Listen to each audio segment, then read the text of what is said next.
एक बार मंथरक नाम के जुलाहे के सब उपकरण जो कपड़ा बुनने के काम आते थे, वो टूट गए। उपकरणों को फिर बनाने के लिए लकड़ी की जरूरत थी। लकड़ी काटने की कुल्हाड़ी लेकर वह समुद्र तट पर स्थित वन की ओर चल दिया। समुद्र के किनारे पहुंचकर उसने एक वृक्ष देखा और सोचा कि इसकी लकड़ी से उसके सब उपकरण बन जाएंगे।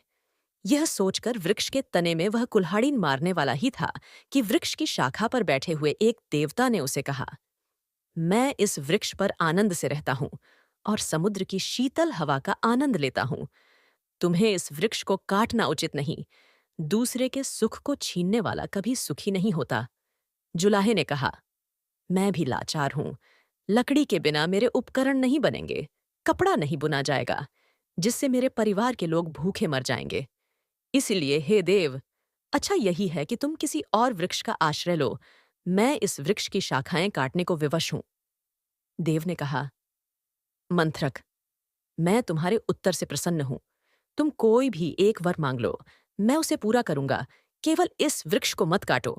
मंथरक बोला, यदि यही बात है तो मुझे कुछ देर का अवकाश दो। मैं अभी घर जाकर अपनी पत्नी से और मित्र से सलाह करके तुमसे वर मांगूंगा।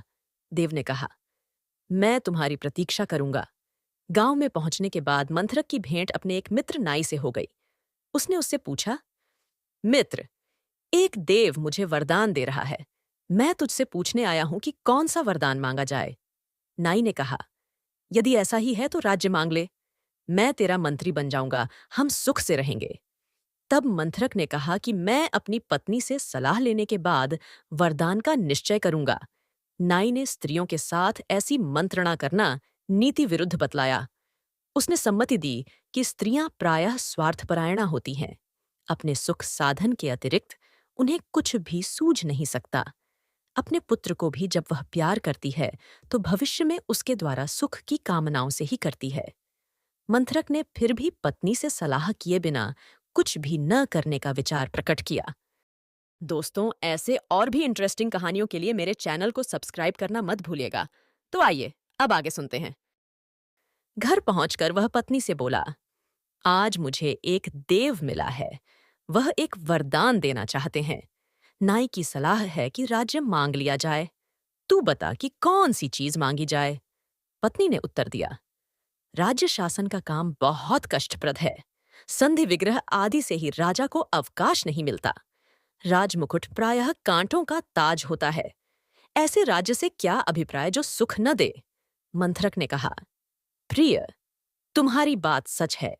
राजा राम को और राजा नल को भी राज्य प्राप्ति के बाद कोई सुख नहीं मिला था। हमें भी कैसे मिल सकता है? किंतु प्रश्न यह है कि राज्य न मांग जाए तो क्या मांगा जाए? मंथरक की पत्नी ने उत्तर दिया, तुम अकेले 2 हाथों से जितना कपड़ा बुनते हो, उससे भी हमारा व्यय पूरा हो जाता है। यदि तुम्हारे हाथ 2 की जगह 4 हों और सिर भी 1 की जगह 2 हों, तो कितना अच्छा हो।